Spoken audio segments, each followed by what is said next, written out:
আমার হয়তো সবার মতো অনেক বন্ধু নেই, কিন্তু আমার যে কটা আছে আমার এই কটাই বন্ধু আমার সবার বন্ধুত্ব কিন্তু পূরণ করে দেয়। তো আজ কিন্তু তেমনই একটা দিন কাটিয়েছিলাম দীপা, পূজা এবং আমরা তিনজন মিলে আজকে খুব সুন্দর একটা বিকেল কাটিয়েছি, যেটা আজ তোমাদের সঙ্গে শেয়ার করব। তো প্রথমে হেলেঞ্চাকে দেখা হয়ে গিয়েছিল পূজা এবং দীপার সঙ্গে, দুজনে কিন্তু চলে এসেছিল এবং তারপর কিন্তু আমরা ভেনাসের দিকেই আগে গিয়েছিলাম। সত্যি কথা বলছি, এ ভাই আমাকে আজকে ভালো লাগছে ভাই, তাই তো দেখি দেখি থাকা মেকআপ করেছি। তারপর যেতে যেতে আমার কিন্তু চোখে পড়লো ডাম্পকিন প্লান্টস। মানে আমি সত্যি ভাবি যে মানুষ এত সুন্দর একটা গাছকে কি করে অযত্নে রেখে দেয়। তো সে গাছটা দেখে আমি ভেবেছিলাম যে নিয়ে আসবো, যেহেতু গাছটা অনেকটা বড় হয়ে গিয়েছে, চাইলেও হয়তো দিয়ে দিত কাকিমা, কিন্তু ওরা আমাকে যেতে দেয়নি।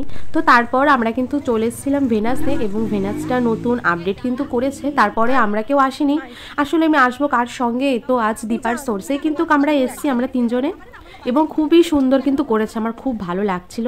এবং ভেনাসে গিয়ে আমি অনেক রকমের কিছু গাছও দেখছিলাম, যেহেতু ভাই আমি প্লান্টস লাভার, আমার গাছের দিকে চোখ তো যাবে। তারপর গিয়ে কিন্তু খুব সুন্দর ব্যাকগ্রাউন্ড ছিল, আমরা সবাই একটু পোস্টোস দিয়ে কটা ফটোও তুলেছি, তোমাদের সঙ্গে পরে শেয়ার করব। তারপর এই যে দেখো ভেনাসটা খুব সুন্দর আপডেট করেছে। তারপর এই যে কিছু কালারিং ফটো ছিল, আর পূজা বলছিল আমি তো এই ফটোগুলো দেখার জন্য এসেছি, কারণ ও আর্ট লাভার, তো ফটোর জন্য এসছে। তো আমিও শুনেছিলাম যে ভেনাসে গাছ দিয়ে ভালো সুন্দর আপডেট করেছে, তো আমি সেটাই দেখতে এসেছিলাম। তো যাই হোক, তারপর কিছু হ্যাঙ্গিং প্লান্টসও দেখেছিলাম। আর এই যে এখানে কিন্তু প্রত্যেকটার মাঝখানে ছোট ছোট টাইম ফুল গাছ, যেগুলো সত্যি গরমকালে ফুল হলে অনেকটা সুন্দর লাগে বর্ষাকালে। তো আমরা তারপর যাচ্ছিলাম হাঁটতে হাঁটতে, এবং যেতে যেতে আমরা কিন্তু ভেনাসের লাস্টের দিকে গিয়ে কিছু গাছ দেখছিলাম, কিছু গাছ লাগানো ছিল। আর পূজা বলে যে আমার জন্য নাকি ওরও গাছের প্রতি অনেকটা ভালোবাসা এসছে। এখন কিন্তু পূজাও আমার সঙ্গে গাছ দেখতে অনেকটা ভালোবাসে, এবং ও আমার গাছেরও কিন্তু আপডেট চায় যে আমার গাছগুলো কেমন হয়েছে, আমি কি কি গাছ লাগিয়েছি। তো আমাদের কিন্তু ফোনে এই নিয়ে কথাবার্তা চলে। তো তারপর আমরা গাছ দেখে আমরা কিন্তু একটা জায়গায় বসে পড়েছিলাম, কারণ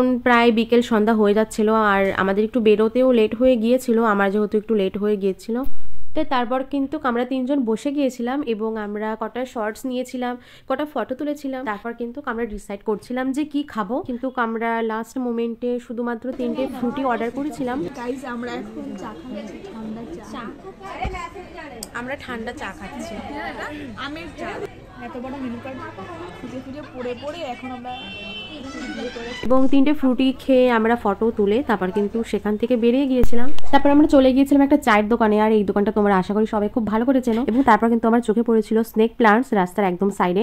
আমি কিন্তু স্নেক প্লান্টস দেখে আর নিজেকে কন্ট্রোল করতে পারিনি। তারপর কিন্তু পূজা একটু রাগ করেছিল, কারণ পূজাকে আমি আর দীপা অনেকটা ট্রোল করছিলাম। সে যাই হোক, তারপরে আমরা কিন্তু সবাই মিলে চলে গিয়েছিলাম ফুচকার দোকানে ফুচকা খেতে। আর আজকে দুটো জিনিস আমার খুব পছন্দ হয়েছে, সেটা হচ্ছে ফুচকা এবং নেক্সট হচ্ছে চা। এই দুটো জিনিস খুবই টেস্টি ছিল। মুখ ভরা হাসি এবং সাথে ফুচকা।